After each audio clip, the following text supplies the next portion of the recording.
এটা বড় সাংঘাতিক। অসংখ্য ছেলের জীবন নষ্ট করে দিছে তার সমবয়সী, চরিত্রহীন বানায় দিছে। সে কোনোদিন মদের আড্ডা চিনত না, কিন্তু ওই বন্ধু নামের জানোয়ার তারে মদের আড্ডা চিনাইছে। সে কোনোদিন জুয়ার আড্ডা চিনত না, জুয়া কেমনে খেলে বুঝতো না, কিন্তু বন্ধু নামের জানোয়ারে তারে জুয়া খেলা শিখেছে। সে কোনোদিন মোবাইলে উলঙ্গ ছবি দেখতো না, কিন্তু বন্ধু নামের শয়তান তারে মোবাইলে ছবি, নাচ, গান দেখা শিখেছে। কোরআনুল কারীম আছে দোস্ত, সূরা ফুরকানের মধ্যে কিয়ামতের দিন অসংখ্য কাফের, বেঈমান, পাপী, নাফরমান নিজের আঙ্গুল এইভাবে দাঁত দিয়া কামড়াবে, কামড়াইয়া চিরে ফেলতে চাইবে। ইয়াদু যালিমু আলা ইয়াদাইহি, আর বলবে কেন এরকম করবে? এই কামড়াইয়া দাঁত দিয়া আঙ্গুল কামড়াইয়া ছিঁড়তে চাইবে, আফসুসে আফসুসে। কি আফসুস? আফসুস করবে, ইয়া লাইতানি লাম আত্তাখিজ ফুলানান খলিলা, হায় দুনিয়ার তাকে যদি বন্ধু না বানাই। এটা কোরআন শরীফে, হায় যদি তাকে বন্ধু না বানাইতাম, যে আমাকে অশ্লীলতা, বেহায়াপনা, নারীর নাচ, জিনা, ব্যভিচার, মদ, জুয়া, এক ওয়াক্ত নামাজের কথা যে মনে করায় নাই, ওই অসত্রে ওই শয়তানকে যদি বন্ধু না বানাই। বিকাল ৩টা বাজে বের হইছে, রাতের 10টায় ঘরে ফিরছে, 7 ঘন্টা বন্ধুদের সাথে ছিল। একটা বন্ধু একবারও বলে নাই যে দোস্ত আসরের নামাজ পড়বা না, মাগরিবের নামাজ পড়বা না, এশার নামাজ পড়বা না। তাহলে এরা কি বন্ধু আসলে? এরা তো শয়তান, এরাই তো ইবলিস। আল্লাহ তো কোরআনে বারবার বলছে শয়তান প্রকাশ্য শত্রু, আদুউম মুবিন, প্রকাশ্য শত্রু। তার মানে শয়তান প্রকাশ্য। তাহলে প্রকাশ্য হইলে কই আমরা দেখি না কেন? এইগুলো যে গুনার দিকে ডাকে, গুনার দিকে আমন্ত্রণ করে, গুনার দিকে সহযোগী করে, এই হইল প্রকাশ্য শত্রু। এটাই শয়তান, এটাই। এই জন্য উত্তম সঙ্গী বড় নিয়ামত। আমার গাড়ির ড্রাইভার আজকে 5 বছর আমার গাড়ি চালায়, আমার ড্রাইভার 5 বছরে আল্লাহর কসম চলার পথে, আমার জিন্দিগি গাড়িতে, আমার জীবনের হায়াতের খুব কম সময় ঘরে গাড়িটাই বেশি। তা আমার এই 5 বছরে যতবার আমি নামাজের কথা মনে করাইছি, কসম সে তার চাইতে বেশি আমারে মনে করাইছে। আমার উত্তম সঙ্গী, সেই হিসাব রাখছে, ড্রাইভারই খেয়াল রাখছে। আমি হয়তো গাড়িতে বসে ঘুমাইতেছি, ক্লান্ত, কিন্তু টাইমলি জামাতের আগ টাইমে কোন মসজিদে দাঁড়ানো, উজুর জন্য সুযোগ থাকা টাইম, এটা সে খেয়াল নেই। এটা উত্তম সঙ্গী কিনা? কত বড় সৌভাগ্য বলে। সেই মনে করায়, সেই উঠায় হুজুর নামাজের টাইম হয়েছে। এই জন্য বাস এটা আমি বললাম আপনাদেরকে, ছেলেরা তোমাদেরকেও বললাম, ভাই আলাদা সময় সমবয়সী ডানে বামে তাকাইয়া আগাইতে পারতাম, সে তোমাকে আগাইতে দিবে না। এক হাসি দিয়া, এক দুষ্ট কথা দিয়া তোমারে পিছাই দিবে, পিছাই। আমরাও তো ছোট জীবন পার করে আসছি বন্ধু, শহরে বড় হয়েছি, কুমিল্লা শহরের প্রাণ কেন্দ্রে আমি বড় হয়েছি। কাজে আমি তো দেখছি বন্ধুদের আড্ডা, আমরাও দেখছি রকমের কথা, প্রলোভন, সবকিছুই আমরা শুনছি। এমন একটা যৌবন, ছোট্ট কাল, 16 বছর, 18 বছর, 22 বছর, 20 বছর আমরাও পার করে আসছি। আমার মনে আছে সব, আমার প্রাইমারি স্কুলের স্মৃতি আমার পুরো মনে আছে, আমার মাধ্যমিক লেভেলের স্মৃতি আমার মনে আছে, পুরোপুরি খেয়াল আছে। এই জন্য উত্তম সঙ্গী বড় নিয়ামত, যে গুনার দিকে ডাকে, ভালো কাজের কথা মনে করায়। রাসূলুল্লাহ সাল্লাল্লাহু আলাইহি ওয়াসাল্লামকে জিজ্ঞেস করছে সাহাবী, ইয়া রাসূলুল্লাহ, উত্তম সঙ্গী কি? নবীজি বলছে 3টা গুণ আছে জানেন। কয়টা গুণ? মান যাক্কারাকুম বিল্লাহি রুইয়াতু, যাকে দেখলে আল্লাহর কথা মনে হয়, উত্তম সঙ্গী। 2 ওয়া যাদা ফি ইলমিকুম মানতিকুহু, যার কথা শুনলে নিজের জ্ঞান বাড়ে, ইলম বাড়ে। 3 ওয়া যাক্কারাকুম বিল আখিরাতি আমালুহু, যারা আমল দেখলে আখিরাতের কথা মনে পড়ে। হাদিস রাসূলুল্লাহ সাল্লাল্লাহু আলাইহি ওয়াসাল্লাম বলে, যাকে দেখলে আল্লাহর কথা মনে পড়ে, যার কথা শুনলে কোরআন সুন্নাহর জ্ঞান বাড়ে, যার আমল দেখলে কি মনে পড়ে? আখিরাত, সে উত্তম সঙ্গী, সে উত্তম সঙ্গী। নবী সাল্লাল্লাহু আলাইহি সাল্লাম বলেন, লা তুসাহিব ইল্লা মুমিনান, মুমিন ছাড়া, ইমানদার ছাড়া, নেককার ছাড়া কাউকে সাথী বানায় না। সাথী এন থেকে কোম্পানিগঞ্জ এ কদ্দুর সিটারের লগে যাইও, এই সিটারে এনের ভিতর তোমার অনেক খারাপ কথা। এখান থেকে কোরবানপুর এই অসিব্বর লগে যাইও, একলা হাঁটো, একলা হাঁটো। হয় তোমারে বলবে দোস্ত আইডিয়ার জন্য, জানার জন্য তো বেটা বিড়ির ভিতরে কি তাই কমপক্ষে জিনিসটা তো কমপক্ষে তোর জ্ঞান থাকা দরকার, এই হিসাবে একটা টান দিয়েছে। মূলত তার এটা শয়তানে করে আছে, কথা বুঝেন না? এই তারে ফান্দে ফেলে দিল আর। এই জন্য অনেক বড় বিষয়। আজকে যারা বাবা মা আছেন আপনারা বুঝতেছেন না, আপনারা মনে করতেছেন কিছু টাকা দিতে পারলে, আর মারা মনে করতেছে কিছু রান্না বান্না করে দিলেই সন্তান মানুষ হবে। না রে বাপ, মাঝপথে অনেক শয়তান তারে নষ্ট করে দেয়। চলার পথে রাতে দিনে বিকালে সকালে দুপুরে বাপ চাচায় ওরে যদি আমি সামনাসামনি করি আলগা, আমাদের ছেলেরা এখন বড় মোবাইল দিয়ে কি করে আমরা চিৎকার করে কাঁদি। এমনি কখন যাইতো না কথা মাইক দিয়ে। জঘন্যতা কোথায় আপনারা জানেন না, নিকৃষ্টতা কোথায় গিয়ে পৌঁছছে আপনারা জানেন না। অসভ্য আপনাদের মেয়ের, যে মেয়ে চরিত্রহীন, যার মেয়ে পর্দা করে না, সে কত নিকৃষ্ট অবস্থানে গিয়ে পৌঁছছে আপনি জানেন। কুত্তা বিলাই ফেল। যে ছেলে নামাজ পড়ে না এক ওয়াক্ত, এই জানোয়ার বহুত আগে জানোয়ারের ক্যাটাগরি পার হয়ে গেছে, বহুত আগে কুকুর বিড়ালের শ্রেণীও পার হইয়া আরো নিচে চলে গেছে। আপনি জানেন। চেহারা দেখেন বেনামাজি সন্তানের, চুলের কোনো হদিস নাই, চেহারার কোনো হদিস নাই, শার্ট প্যান্টের কোনো হদিস নাই, যেখানে মুতে ধরে এখানে পেশাব করে দিতেছে, পেশাব করে কোনো পানি নেয় না, হাসে কি লেগে তাও কইতারে না, হাঁটে কেন, এতক্ষণ ঘুরতেছে কেন, প্রতিবন্ধী, মানসিক প্রতিবন্ধী, পাগল, তার সিরা। আপনি বলবেন একটা ভালো কাজের কথা, হে আসবো, মানে প্রতিবন্ধী যে। হ্যাঁ হ্যাঁ, বাস্তবতা, বাস্তব। নাইলে আপনাদের জীবনের ব্যর্থতা দেখেন। একজন বাবা মুসলমান হওয়ার পরে আপনার ঘরে 16 বছরের ছেলেটা এক ওয়াক্ত নামাজ পড়ে না, এত বড় জানোয়ার মুসলমানের ঘরে কেমনে ঘুমা? কথা কন না কেন?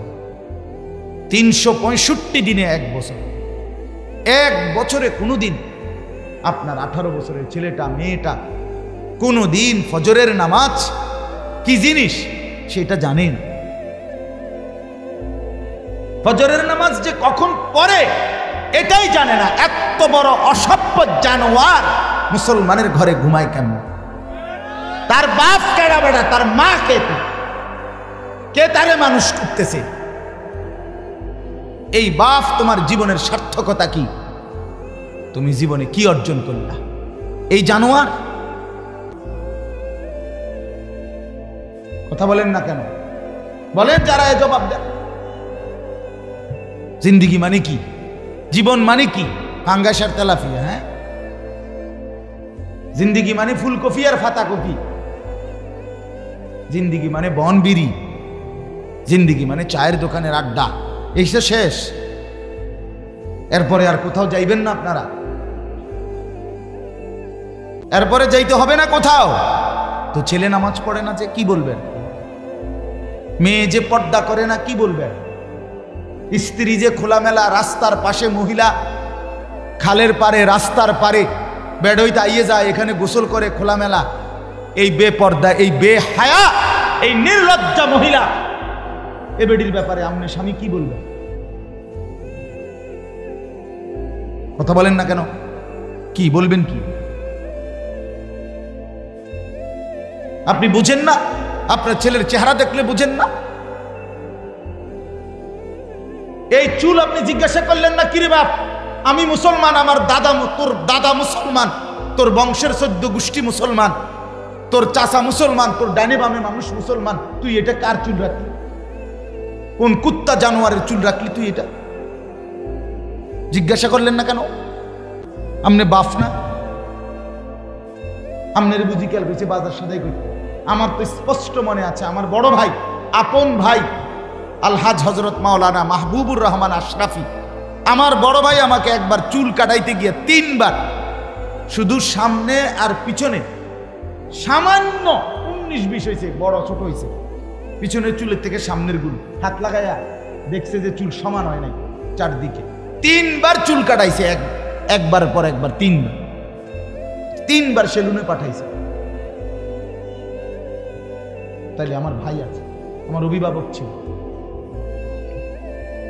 আমি জীবনে একবার সাদা টুপি ছাড়া একটা টুপি রঙিন কিনছিলাম, টুপি ফুলওয়ালা, আমার আব্বা খোলায় ফেলছে। বুঝছে না ফুত, আমি জীবনে কোনোদিন সাদা টুপি ছাড়া পড়ি নাই, তুইও পড়বি না। না যায়জ না, সেটা ভিন্ন কথা, আমার বাবার আখলাক এটা।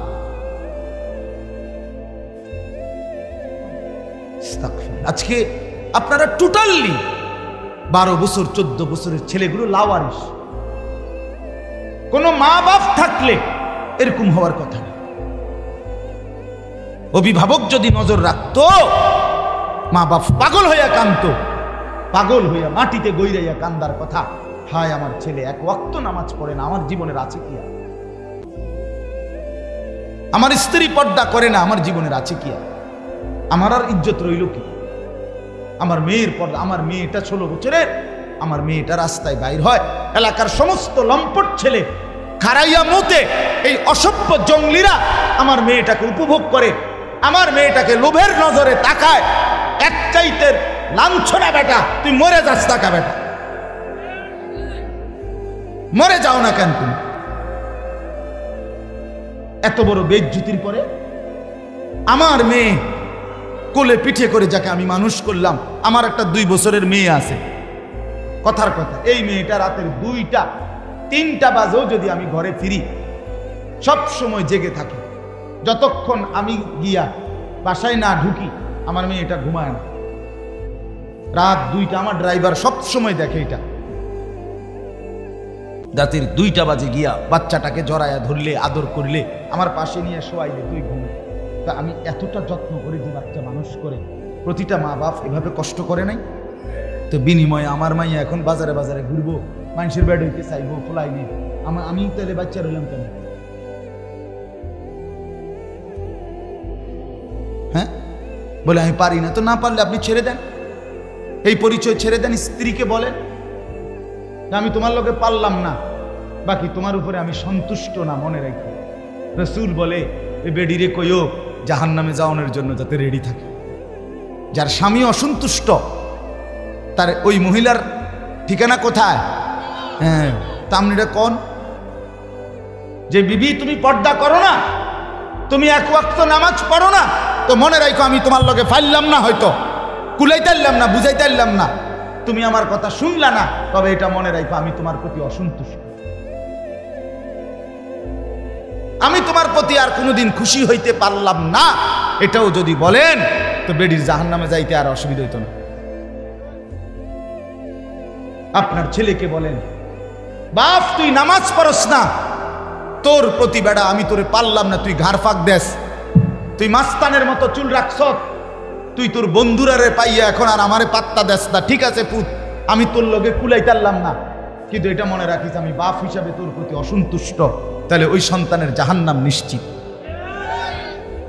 বলে দেন, বলে দেন। ওরে ভাই সবাই তাকাইলে হইতো না, এনে বসেন, বাহিরে আরো চিল্লাচিল্লি, কোনো অসুবিধা নাই, এগুলো গুছাইতে পারতেন না, সব গুছাইলে রাত শেষ হয়ে যাবে। আমি এগুলো নিয়ে টেনশন করি, আমার শুধু টার্গেট আমার নজরের সামনে যে বইছে সে তারে লই। বাহিরে কে ঠ্যাঙ্গালগি দিছে না মাতালগি দিছে তা আমার দেখা দরকার। কথা বুঝেন না? সব লইয়া কুলান যেত না। কথা বুঝছেন নি? আমার সব গুছাইয়া ফারন যেত না।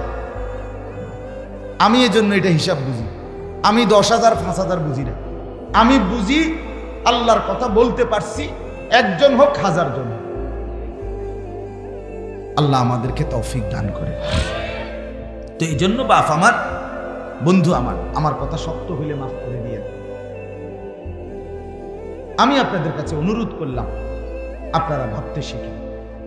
আপনি গ্রামের মানুষ, সাধারণ মানুষ, সহজ সরল মানুষ, এই সমস্ত কথা বললে হবে না চাচা। কবরে এসব বললে হবে? তো এগুলো আমার দ্বারে কইয়ে কি লাভ? আমি কি আপনার হিসাব নিব? আপনি কি আমার হিসাব নিবেন? আপনি আমার কাছে ঠেকানা, আমিও আপনার কাছে কিনা। বয়ান শেষে আমি আমার ফতে ক্যান্টারম্যান, আপনি আপনার ফতে আপনার ঘরে। যুবক তোমরাও তোমার ঘরে, আমি আমার ঘরে। কোনো অসুবিধা, তোমার কাছে আমি আটকাবো না, আমার কাছেও তুমি আটকাইতা না। কোনো অসুবিধা নাই দোস্ত, সমস্যা নাই। তোমার রাত তোমার, আমার রাত আমার, কিন্তু আখিরাতে আটকাই দেবে, আখিরাতে আটকাই দেবে, কোনো সন্দেহ নেই। মা দেখে না, বাপ দেখে না, রাত 2টায় আল্লাহ বলে বান্দা আমি জেগে আছি। আলাম ইয়ালাম বিআন্নাল্লাহা ইয়ারা, আল্লাহ বলে বান্দা জানো কি তুমি, আমি কিন্তু সারাক্ষণ তোমাকে দেখি। কতক্ষণ বলেন? যুবক বন্ধু বলো, আল্লাহ দেখে কতক্ষণ? রব্বুল আলামিন বলে বান্দা রাত 2টা বাজে, ডানে বামে সব দিকে তাকিয়ে তুমি দেখলা মা ঘুমায় গেছে, বাপ ঘুমায় গেছে, পাড়া পড়শি কেউ জেগে নাই, সব ঘুমিয়েছে মনে করে তুমি ল্যাফ কম্বলের নিচে সারা রাত উলঙ্গ ছবি আর নর্তকীর নাচ মোবাইলে দেখতেছ। তুমি ভেবেছো বন্ধু কেউ দেখে নাই। আর শাজিম থেকে আল্লাহ বলে আনিস আমি কিন্তু জেগে আছি, আমি দেখছি, আমি কিন্তু দেখছি, আমি কিন্তু জেগে আছি। হিসাব কিন্তু আমি নেব। হিসাব তোর মসজিদের হুজুর নেবে না, আমি আল্লাহ নেব। লাকাদ আহসাহুম ওয়া আদ্দাহুম আদ্দা। আল্লাহ বলে আমি তোমাদেরকে বেষ্টন করে আছি। আল্লাহ বলে আমি তোমাদের জিন্দেগি গুনে গুনে রাখছি। আকুল্লুহুম আতিহি ইয়াউমাল কিয়ামাতি ফারদা। আল্লাহ বলে আমি আল্লাহর সামনে কিয়ামতের ময়দানে তোমাদের প্রত্যেককে একজন একজন করে দাঁড় করাবো। ফারদান আই ওয়াহিদান, একজন একজন, একজন একজন করে দাঁড় করাবো বান্দা, একজন একজন আমার সামনে এসে দাঁড় করাবো। রব্বুল আলামিন বলেন আমি যখন সামনে এনে একজন একজন করে দাঁড় করাবো, আল্লাহ তখন নিজেই বলবে বান্দা লাকাদ জিতুমুনা কামা খালাকনাকুম আউয়ালা মাররাহ। বান্দা মনে কি পড়ে প্রথম যেদিন মায়ের পেট থেকে বের হয়েছিলে একলা, আজ সব ঘাট ঘুইরা আমি আল্লাহর সামনে দাঁড়াইলা একলা। আজ মা কই, বাপ কই, বন্ধুরা কই, স্ত্রী কই, ভাই বোন কই, সন্তানাদি কই? কেউ নাই, কেউ নাই, তুমি আর আমি। জিজ্ঞেস করব আমি, উত্তর দিবা তুমি। আমি আল্লাহ বলবো, তুমি বলবা লিমা ফাআলতা হাদা।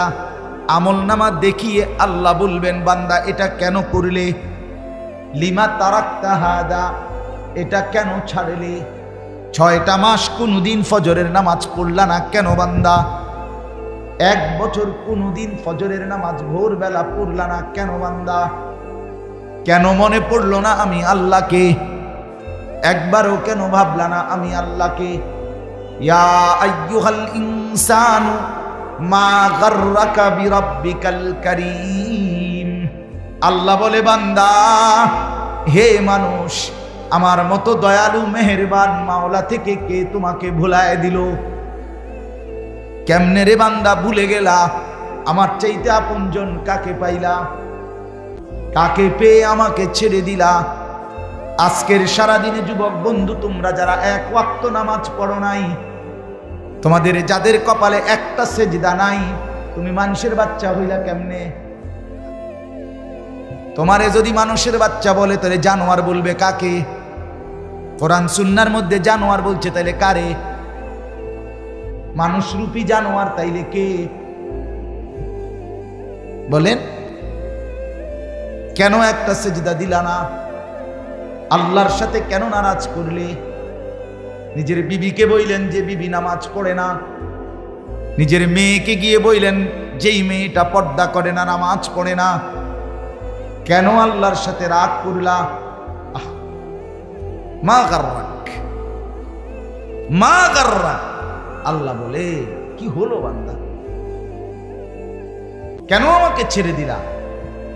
আমার মতো দয়ালু মুনিব আর কাকে পাইলা? কেন ছেড়ে দিলা? এই জন্য দোস্ত আমার, বন্ধু আমার, বাপ আমার, রাত অনেক গভীর। আমি আপনাদের কাছে অনুরোধ করছি, ভাবতে শিখে, ভাবতে শিখে। গ্রামের বলে, সাধারণ বলে নিজের খামখেয়ালি করেন। আপনি মূর্খ না, পড়ালেখা করেন না, এটি কোনো কথা? আপনি সরু সরে আনা পড়েন, আপনি আল্লাহ বুঝেন না, কথা বলেন না কেন? আপনি কলমে না লিখতে পারেন না, আপনি এডি নিয়ে আপনাদের কইছি, আপনাদেরকে আমি সরু সরে আনি শিখাইতে আছি। আপনাকে তো আখেরাত বুঝাইতেছি, আখেরাত বুঝবেন না কেন? পরকাল বুঝবেন না কেন? এই জন্য আমরা প্রত্যেকেই গুনাহ ছেড়ে দিই, আল্লাহর ইবাদতে অভ্যস্ত।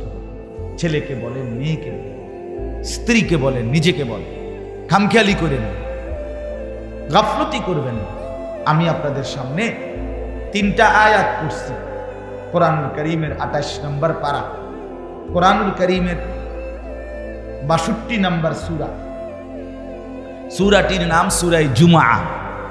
এই সূরার 3টি আয়াত আপনাদের সামনে তেলাওয়াত করেছি, আর অল্প একটু সময় এই 3টা আয়াতের তর্জমা আপনাদেরকে শুনাইতে চাই ইনশাআল্লাহ। এরপরেই আমার কথা শেষ।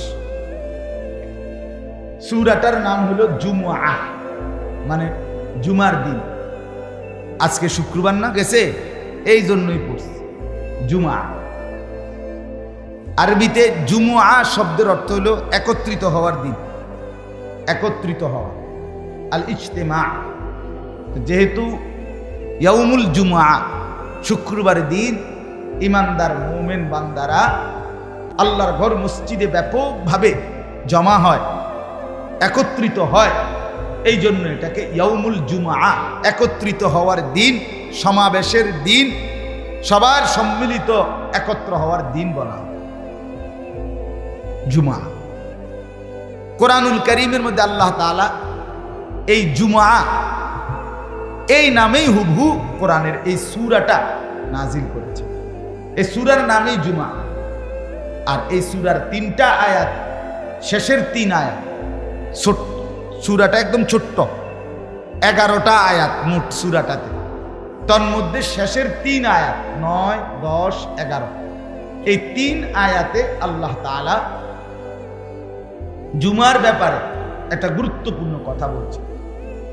তো তাফসিরের একটা নিয়ম আছে, কোরআন তাফসিরের নিয়ম হইল আল ইবরাতু বিউমুমিল লাফজ লা বিখুসুসিস সাবাব। অর্থ হইল কোরআনুল কারীমে যদিও সম্বোধন করা হয় নির্দিষ্ট ব্যক্তি বস্তুকে, কিন্তু বোঝানো হয় ব্যাপকভাবে সকলকে। কথাটা আপনি বুঝছেন? যেমন ফেরাউনের ঘটনা, তো এটা তো হেতের ঘটনা, আমার কি তাই না, আমনের জন্য ইবরাত। নমরুদের ঘটনা, তো এটা নমরুদের ঘটনা, নমরুদে নাফরমানি করছে, নমরুদে ফচ্চা মরছে, আমার কি তাই না, আমার জন্য ইবরাত, শিক্ষা, উপদেশ। মানে যদিও ঘটনা, কথাটা নির্দিষ্ট কোনো ব্যক্তি, অবস্থা, বিশেষ ক্ষেত্রে, কিন্তু বুঝানোর উদ্দেশ্য কি সকল। কথা বুঝছেন কিনা বলে? তো এইখানে আল্লাহ তাআলা জুমার নামাজের একটা বিশেষ বিষয়কে কেন্দ্র করে এই আয়াতগুলো নাজিল করেছিলেন। এখানে একই সাথে জুমার গুরুত্বও বুঝাইছে, আবার ব্যাপকভাবে 5 ওয়াক্ত নামাজ সহ নামাজের পূর্ণ গুরুত্ব আল্লাহ তাআলা এখানে বুঝাইছে। যদিও ঘটনার বিশেষ প্রেক্ষাপট জুমাকে কেন্দ্র করে, কিন্তু বুঝানোর উদ্দেশ্য 5 ওয়াক্ত নামাজ সহ পূর্ণ নামাজ। কথাটা বুঝছেন কিনা আপনি? আচ্ছা, ঘটনা কি হয়েছিল? ঘটনা হয়েছিল এই, একটা ছোট্ট ঘটনা ঘটছিল এই আয়াতের প্রেক্ষাপট বলার জন্য আমি বলতেছি। এটার শানে নুজুল বলে। আমাদের প্রিয় নবী সাল্লাল্লাহু আলাইহি সাল্লাম প্রথম দিকে জুমার নামাজের খুতবা, জুমার নামাজের যে খুতবা দেয় না, দুইটা খুতবা দেয় দাঁড়াইয়া ইমাম সাহেব, মূলত বাংলা যে ওয়াজ করে এটা কোনো খুতবা না, এটা হলো এমনি নসিহত আমভাবে, কিন্তু মেন খুতবা হলো কয়টা? দুইটা। এই দুই খুতবা রাসূলুল্লাহ সাল্লাল্লাহু আলাইহি ওয়াসাল্লাম প্রথমত আল্লাহর হুকুমেই প্রথমত খুতবা দিতেন ইসলামের প্রথম দিকে, মানে জুমার বিধান আসার প্রথম দিকে জুমার নামাজ পড়াইয়া খুতবা দিতেন, এটাই ছিল বিধান। যেমন এখনো ঈদের নামাজের খুতবা কখন হয়? এরকম, ঠিক এরকম ঈদের নামাজের খুতবা যেমন পরে হয় এখনো, ওই আগে প্রথম দিকে জুমার খুতবাও কি হইতো? পরে নামাজ পড়াইয়া এরপরে দুইটা খুতবা দিতেন নবীজি। আচ্ছা, এটা একটা কথা কইলাম। দুই নম্বর বিষয় হলো রাসূলুল্লাহ সাল্লাল্লাহু আলাইহি সাল্লাম মদিনায় জুমার নামাজ যখন পড়তেন, এই সাহাবায়ে কেরাম যে জুমা পড়তেন, জুমার পরে খুতবা শুনতেন, তো মদিনার বাজার ছিল পাশেই। মদিনার বাজারে তখনকার যুগের একটা নিয়ম ছিল, বাজারে পাইকাররা, পাইকারি মাল যারা নিয়ে আসে, তারা মাঝে মধ্যে 2 দিন পর, 10 দিন পর, 15 দিন পর, 20 দিন পর তারা পাইকাররা মাল নিয়ে আইতো বাজারে ওই জমানায়। তো মাল নিয়ে আসলে তারা বাঁশি দিয়া বা তবলা দিয়া ফু দিত, মানে মাল নিয়ে আইছে। এটা শুনলেই খুচরা দোকানদাররা যে যেখানে আছে তারা সব হুর মুড়ি দিয়া দৌড়াইয়া আফাইয়া তাফাইয়া আসতো মাল কিনার জন্য। কেন? কারণ বেচারা আসছেই 20 দিন পর, 25 দিন পর, কিনুন না বহুত। ঠিক মতো যদি দোকানদারে, খুচরা দোকানদারে মাল কিনতে না পারে টাইম মতো, তাইলে তো তার 20 দিন আবার ব্যবসা মায়। কথা বুঝছেন? এই কারণে সবার নজর থাকতো, পাইকার আইতে দেরি তারে লইয়া ঝাঁফাইয়া পড়ত, যার যা দরকার তা তাড়াহুড়া করে কিনত। এই সময়ে এই ঘটনা যখন, এই সময়ে মদিনার মধ্যে দ্রব্য মূল্যের খুব বেশি চড়া দাম ছিল, 1। 2 নাম্বার, পাইকার মাল আনতে দেরি করত, মানে আজকে অনেক দিন যাবৎ নিয়ম মতো মাল আসে না। এই ঘটনা একত্র হয়ে গেছে। নবীজি জুমার নামাজ পড়াইছে, পড়াইয়া সারছে, আর এখন এই খুতবা দিতে দাঁড়াইছে। ওই যে বললাম আগে খুতবা হইতো কখন? নামাজের পর। তো নবীজি দাঁড়াইছে খুতবা দেওয়ার জন্য, খুতবা দিতেও দাঁড়াইছে, বাজারে বাসিও দিছে। বুঝছেন নি কথা? দাহিয়া ইবনে খালফ কালবি একজন ব্যক্তি, সে পাইকারি মাল নিয়ে আসছে। সে তখন মুসলমান না, ওই পাইকার বেড়ায় কি না, মুসলমান না। সে আইসা যখন তবলা অথবা বাঁশি ফু দিছে, এই যে সাহাবায়ে কেরাম এখানে যারা ব্যবসায়ী অধিকাংশ মদিনার, ওনারা তাৎক্ষণিক, ওনাদের আর জেহানে এ কথা ছিল না যে নবীজি দাঁড়ায় রইছে খুতবা দিতেছে। ওনারা ভাবছে নামাজ তো শেষ, হ্যাঁ, ওনারা দিছে তো, আর এখানে যে নবীজি দাঁড়াইয়া আছে এ কথা মনে নেই। ওই যে তাদের তো মাল দরকার ভীষণ, একটু দেরি করলে তো পাইকারির মাল বেচা হইয়া গেলে ওনারা আর পাবে না। এই ওনারা দৌড়াইয়া ওইখানে গেছে মসজিদে। তখন নবীজির সামনে তাফসিরের মধ্যে লিখছে মাত্র 12 জন সাহাবী বসা, ইসনা আশার, 12 জন, আর বাকিরা সব চলে গেছে নিজেদের মাল কিনবার জন্য। এই বিষয়টা আল্লাহ তাআলা ভীষণ অপছন্দ করছে। হায় হায় বন্ধু, কামটা করলো, আমার বান্দা কামটা করলো, আমার ইবাদত রেখে, খুতবা রেখে, আপনারে দাঁড় করায় রাইখা আমনের সামনে থেকে দৌড় দিল এই দুনিয়ার জন্য, ব্যবসার জন্য, এই তামসার লাইগা। হায় হায় কামটা করলো। এই তখন আল্লাহ তাআলা কোরআনুল কারীমের এই 3টা আয়াত নাজিল করে পরবর্তী কিয়ামত পর্যন্তের জন্য দিক নির্দেশনা দিয়ে দিয়েছে। কথা বুঝছেন কিনা বলেন?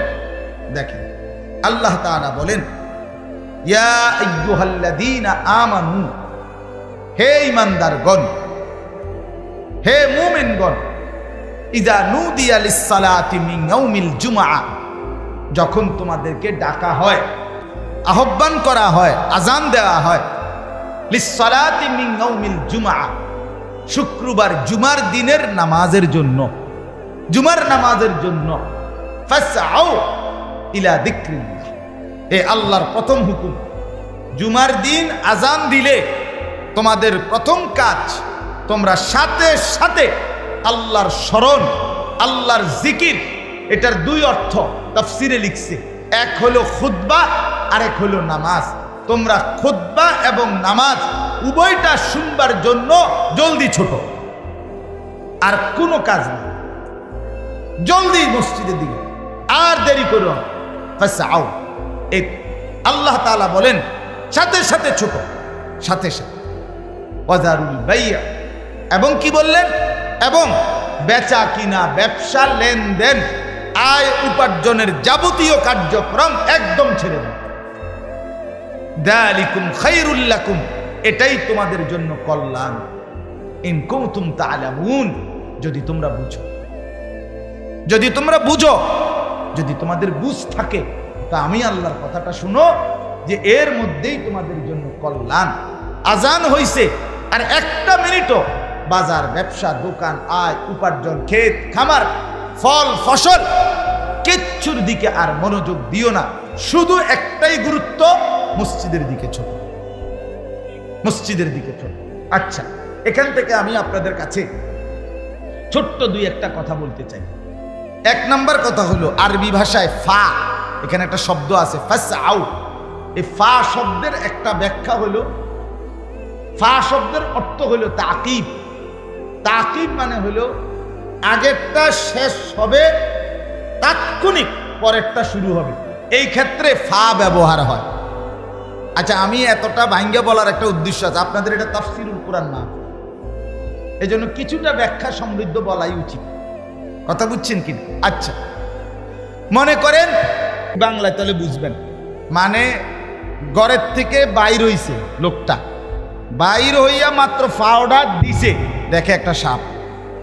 এই লোকটা এই কথাটা কেমনে কয় আরেকজনের কাছে, ভাই বিশ্বাস করেন ঘরটার থেকে আমি পাউডার দিয়ে ছাড়ছি না, লগে দেখি সাপটা কি ফুঁসলে উঠছে। এটাও আমার পাও দেওয়া, বাইর হওয়া, এটাও শেষ, সাপ দেখাও কি শুরু শুরু, মানে দুইটা একদম মুখোমুখি নাকি? এই কথাটা মানুষে বলে আধা ঘন্টা পরে সাপ দেখলে, রাস্তাটা গিয়ে সারলাম না দেখি অ্যাক্সিডেন্ট। তার মানে কি রাস্তার যাওয়ার 1 ঘন্টা পরে অ্যাক্সিডেন্ট। এই কথা বলার জন্য আরবিতে বলে ফা। তা আল্লাহ এখানে বলছে ফাসআউ ইলা যিকরিল্লাহ, আমার বান্দা আজানটা শেষ হইতে দেরি, তোমার আর কোনো কাজ নাই, শুধু মস্তি, শুধু মস্তি। তাহলে রেডি হবে কখন? কথা বলেন না কেন? রেডি হবে কখন বলেন না? আজান। প্রস্তুত থাকবে কখন? আগের থেকে। আগের দুর্ভাগ্য আমাদের, শুক্রবার দিনও জুমার নামাজের যখন আজান হয় তখন আমগো মনে পড়ে অনেকের আজকে শুক্রবার, ইন্না লিল্লাহ, কি তো হায় হায় হায় যে শুক্রবার, আজকে শুক্রবার। এই সময় আগে কইব লুঙ্গি কো, সাবান কো, এবারে হেবুডি কইতেছে যা অক্ষুনি যাবেন গা, গরুটারে কদ্দুর গোসল করাইতেন না। এবারে গরু গোসল করায়, ছাগল গোসল করায়, মানুষ গোসল করায়, নিজে গোসল করে, এরপরে হাফাইয়া তোফাইয়া লাফাইয়া দফাইয়া মসজিদে ঢোকে যে সময় ইমাম সাহেব এই সময় খুতবা অর্ধেক করে গেছে। এরপরেও এই যে দেরি হইতেছে 5টা মিনিট, এই জন্য গরিব দিকে চাইছে মনে 50 বার, কারণ তারা তো শয়তানে কামড়াইতেছে, ইবলিসে তো কামড়ায় যে কিরে বেটা তুই তো মসজিদে যাওই না, মানুষ না, আচ্ছা যা গেছত গা, তুই বাইরস না কেন, তাড়াতাড়ি আমি কোন সমুদ্রের কতক্ষণ দাঁড়ায় থাকুন শীতের মধ্যে। এই হলো হানা। কথা বুঝছেন? অথচ আল্লাহ তাআলা বলছেন বান্দা আজানের পরে কাজ শুধু একটাই, মসজিদ, নামাজ। আগের থেকেই রেডি থাকো, আগের থেকেই রেডি থাকো। আহা বাপ, আমরা ভুলেই থাকি। কেন? আমরা যে সারা বছর সারা সপ্তাহ 5 ওয়াক্ত নামাজ পড়ি না। 5 ওয়াক্ত নামাজ যে পড়ে আল্লাহর কসম তার জুমা সমান তালে চলতে থাকে। এক বুজুর্গকে জিজ্ঞেস করছিল, হযরত আপনি আল্লাহর পেয়ারা বান্দা, আপনি যদি জানেন আগামীকাল ঠিক 24 ঘন্টা বরাবর, আগামীকাল 11টা বাজে, এখন 11টা বাজে, আপনি মারা যাবেন, আপনার হাতে সময় আছে আর 24 ঘন্টা বরাবর, আপনি এই 24 ঘন্টা কি করবেন? কসম আমরা কিতাবে পড়ছি, ওই আল্লাহর ওলি বলছি আল্লাহর কসম বিগত 40 বছর 50 বছর যা করতেছিলাম তাই করব। বিগত 50 বছর যাবত তো আমি প্রতিদিন প্রস্তুত ছিলাম মৃত্যুর জন্য। এখানে আর নতুনত্ব কি? আগামী 24 ঘন্টা, বিগত 24 ঘন্টা যেমন 5 ওয়াক্ত নামাজ পড়ছি, হালাল খাইছি, আল্লাহ তাআলার জিকির করছি, আল্লাহকে নিয়েছিলাম, আগামী 24 ঘন্টাও আল্লাহকে নিয়েই থাকবে। এটা ছিল মুমিন, এটা ছিল ইমানদার, এমন হওয়ার কথা ছিল। কিন্তু আফসোসের ব্যাপার হলো একটা সপ্তাহ খোদার 7টা দিন অসংখ্য মুসলমান আমাদের, আহা নওজোয়ান, সেই 7 বছর বয়স থেকে তোমার উপরে নামাজের আদেশ ছিল, আজ 16 বছর, 9 7 16, 9 বছরে 365 দিন করে তুমি গুনে দেখো কতগুলো নামাজ ছুটে গেছে। কি বলবা বাপ, কি বলবো? জিন্দেগি বেশি কি ভোগ করছো আল্লাহকে ছেড়ে দিয়ে? সারা রাত মোবাইলে ছবি দেখা, সারাদিন 1 ওয়াক্ত নামাজ না পড়ে মোবাইল টিপা, শেষ পর্যন্ত অর্জন কি? অর্জন কি? মোবাইলে 1 কোটি নারীর ছবি উলঙ্গ দেখার পরেও তো ধরতেও তো পারলা না, ছুঁইতেও তো পারলা না, শুধু কেবল ছবিই দেখলা। আফসুস ছাড়া আর তো কিছু জুটলো না। শরীর নষ্ট হলো, যৌবন নষ্ট হলো, যৌবনের শক্তি নষ্ট হইল, মোবাইলের এমবি শেষ হয়ে গেল, টাকাগুলো নষ্ট হইল, আখেরাত বরবাদ হইল। তুমি নিকৃষ্ট জানোয়ারের চরিত্র নিয়ে দিন কাটাইলা, রাত কাটাইলা, আর কি মিলল? আর মিললটা কি? আর কি মিলল? এই জন্য বন্ধু আমার, একটা ছেলে হলেও ভাইব, 10টা ছেলে হইলেও ভাইব, তুমি তোমাকে চেনো, কেন আল্লাহকে না ডাকো? 5 ওয়াক্ত নামাজ কেন পড়বো না? কেন পড়বো? শুক্রবারে শুধু জুমার নামাজ 2 রাকাত নামাজ, আহা কত বদনসিব! শুধু 2 রাকাত জুমার নামাজ, শুধু এটুকুই পরে সালামটা ফিরেই আবার চলে যায়, একটা সপ্তাহ নামাজের ধার ধারে না। এই 2 রাকাত পরে সরাসরি আপনি যদি তার কলজাটা খুললে চান, এই যে এই 2 রাকাত যে পরে সপ্তাহে, এটা আল্লাহর জন্য পড়ে না, কোনোভাবেই না। যেই নাফরমান পুরো 1 সপ্তাহ নামাজ পড়ে না, এই নাফরমান 2 রাকাত জুমাও আল্লাহর জন্য পড়ে না। বলে তাহলে কেন পড়ে হুজুর? আমি কই কেন পড়ে? 2 কারণে পড়ে। এক কারণ হইল তার বেড়িয়ে কইব, বই এমন আবু জেহেলের ঘর করি, এই ডাকাইতে কদ্দুর শুক্রবারে পশ্চিম দিকে আসার খায় না, এরুম অজাতের ঘর, এরুম অজাত অসিব্যের ঘর করি, কলজাটা জ্বল্লা গেছে বই। এই শর্মে 2 রাকাত নামাজ পড়তে আসে, নাহলে হে কোনো নামাজ পড়ি না। বেড় হইত হে বিড়ি খাইয়ে তো কুল পায় না, হে নামাজ পড়তে, হে মুত্তাই তো কুল পায় না।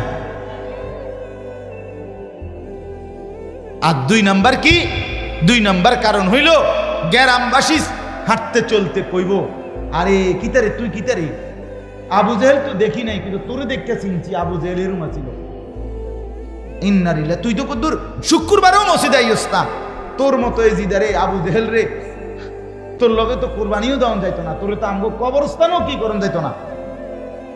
এই শর্মে এই শুক্রবার বুঝেন নাই তো? শুক্রবারের জুমার নামাজ যদি আপনি আল্লাহর জন্য পড়ে থাকেন, আমরা যদি বলেন না আমি হুজুর এই 2 কারণে পড়ি নাই, আল্লাহর জন্য পড়ছি, তাহলে আপনি বলেন আল্লাহর জন্য আসর পড়লেন না কেন? আমারে পরিষ্কার জবাব দাও ভাই। আর নাই তো দ্বিতীয় আরেক কারণ হইতে পারে, কোন শয়তানে, কোন ইবলিস এরে বলে দিছে যে শুধু 2 রাকাত নামাজ পড়লেই জুমার দিন চলে, বাকিটি যে নামাজ পড়তে কইছে হুজুর রেডি বানাইয়া কর। নাই তো বিকল্প একটা কারণ কি? আপনি বের করেন। এই লোকটা নামাজ না পড়ার কারণে, আল্লাহর জন্য যদি পড়তো, আল্লাহ পাক আসরের নামাজে আল্লাহর ফরজ করে নাই, মাগরিব আল্লাহ ফরজ করে নাই, কথা বলেন না কেন?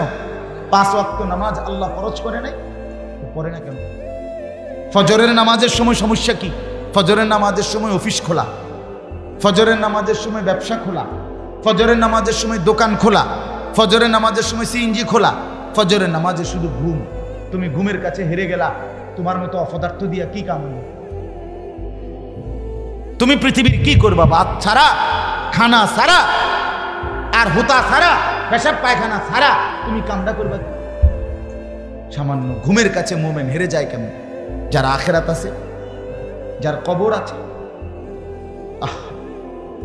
রাসূলুল্লাহ সাল্লাল্লাহু আলাইহি সাল্লামের হাদিস শুনেন, নবীজি বলছেন পরিষ্কার, ওয়া ইল্লা আসবাহা খাবিসান নফস কাসলানা।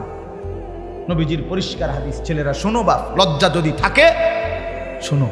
তুমি যদি মুসলমান মায়ের দুধ খাইয়া থাকো, তুমি যদি এক মুসলমান বাবার ঘরে বড় হয়ে থাকো, তোমারে মা দুধ খাওয়াইছে, সিনেমার নর্তকী তোমারে বড় করে নাই বেটা। সিনেমার নর্তকীর কাছে জীবন দিয়া দিলা, ফুটবলের খেলোয়াড়, ক্রিকেট খেলোয়াড়ের কাছে নিজের শরীর, দেহ, যৌবন, নিজের দিমাগ দিয়া দিলা। ওই জানোয়ার তোমারে বড় করছে। তোমারে তোমার পবিত্র বাপ বড় করছিল, তুমি তোমার বাবের মুখে এভাবে চুনকালি মাখলা কেন? আল্লাহ রসুল বলেন, যে ফজরের নামাজ পড়ে না, কসম, সরাসরি রসুলের হাদিস, যে ফজরের নামাজ পড়ে না, রসুল বলে খাবিসান নফস, এটা সরাসরি খবিস, খবিস, খবিস। আল্লাহর কসম, রসুল বলছে এটা খবিস, খবিস। এটা চেহারা সুরত দেখো, এটা খবিস।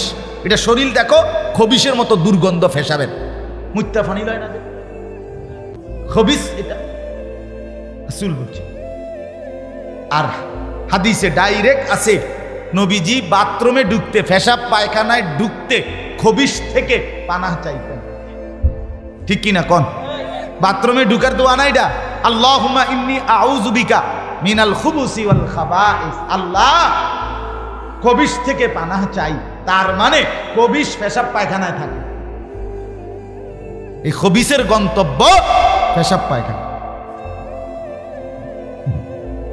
রাসূলুল্লাহ সাল্লাল্লাহু আলাইহি সাল্লামের জামানায় হাদিসে আছে, নবীজি যাকে সন্দেহ করতেন মুনাফিক, প্রকৃত মুসলমান হয় নাই, মুখে বলছে শুধু, কসম, নবী ফজরের ওয়াক্তে মসজিদে নামাজ পড়াইয়া সালাম ফিরাইয়া ঘুরে সাহাবীদেরকে জিজ্ঞেস করতেন নাম ধরে, আফিল মসজিদে ফুলান, ফুলান, মসজিদে অমুক আছে, অমুক আছে। সাহাবীরা ডানে বামে তাকাইয়া বলতেন নাই। রাসূলুল্লাহ বলতেন, এর মুনাফিক হওয়ার ব্যাপারে সন্দেহ করছিলাম, এখন নিশ্চিত হলাম। এজন্য তোমরা যারা ফজরের নামাজ পড়ো না, তোমরা ভোটার আইডি কার্ডে ধর্মের পরিচয়ে ইসলাম লেখো না, মুনাফিক লেখো। তোমরা যারা ফজরের নামাজ পড়ো না, যখন পাসপোর্ট করবা, পাসপোর্টে ধর্মের পরিচয়ে মুসলমান লেখো না, মুনাফিক লেখো, মুনাফিক, মুনাফিক লেখো। ভাতে তো জীবন, খাও ভাত। মানুষের বেডি সাউনে তো জিন্দিগি, দেখো কোনো অসুবিধা নেই। খারাইয়া মতন, এটাই তো জিন্দিগি, মতন। এই জীবন ভর মুততেই যাইবে, কামে লাগলে না আর কি, কোনো কাজে লাগলে না আর কি। আল্লাহ আমাদেরকে মাফ করে দেন।